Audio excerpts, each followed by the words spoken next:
Pre-swing fundamentals. Okay, and I use a very simple acronym. It's just BAGS.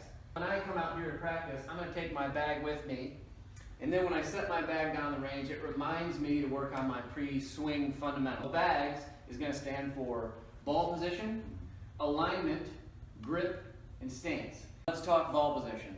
It really needs to be dictated by your lie, what type of shot you're trying to play, but most importantly, the club in your hand. If I sole this club properly, flat on the ground, you can see the angle of that shaft. When I sole this club, my most lofted club, you can see the angle of that shaft. As I set up to that ball with these two distinct clubs, that's a big difference in ball position. We're going to let the club dictate our ball position. When we talk about alignment, all we're doing is we're just trying to align ourselves to our target. And really, we're just trying to make sure that we're stacking our joints over one another and they're all aligned, they're parallel to our target line. The third thing is our grip.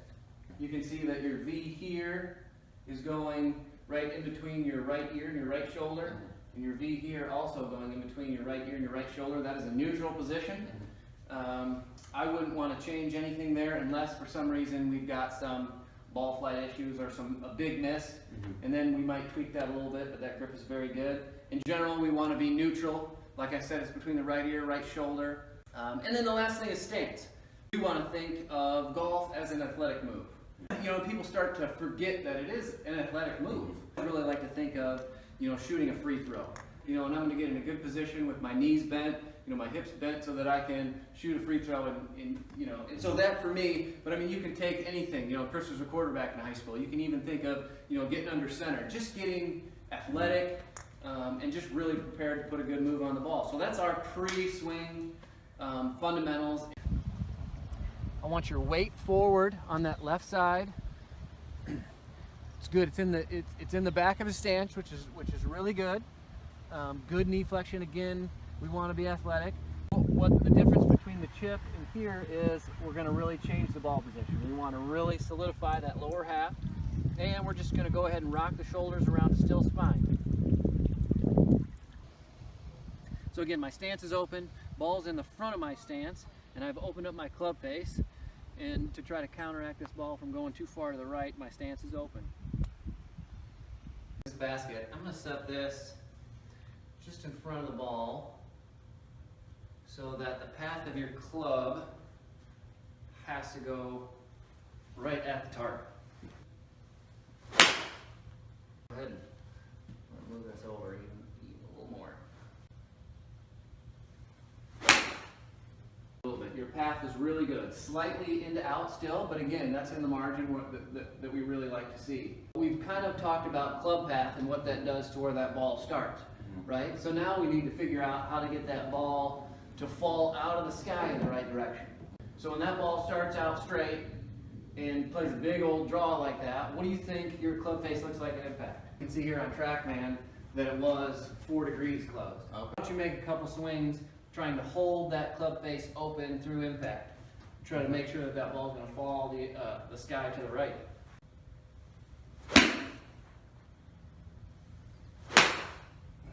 Now what that is showing you right there is that your path is like this. Okay. Yeah, we want to get that path more like that. Path, perfect. Matt Kuchar's a good one. His pre-shot swing that he practices is that almost over the top. Feel like you're taking that thing from here over the top and cutting across it. Really good. That was just left of the target. Path was perfect for a fade. And club face, just slightly closed. That is the perfect one to end on. Right? Path was perfect. Slightly open club face. That is a slight fade player. You just made the exact same swing that we're going to make here, right back there, and you had some success there. So ways to add loft, we're going to put that ball extremely forward in the stance. We're going to really open up that club face, and we're going to open up our stance to counteract an open club face. So here at Harbor Shores, we've got we've got these nice epoch tees, and if you can see, they've got these stripes on them of visualization, because it's hard to see what's going on underneath the sand. We're trying to impact just above our Harbor Shores symbol. I'm going to plug that down into the sand, and then I want you to imagine where that first line was, and I want you to try to get that leading edge of your sand wedge to hit the first line of that tee. Okay. All right, give it a shot.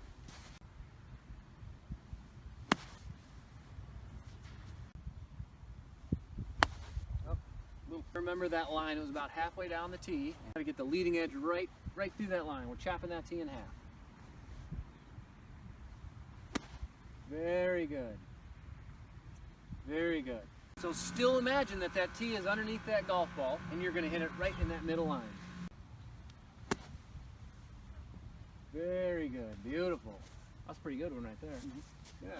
Awesome.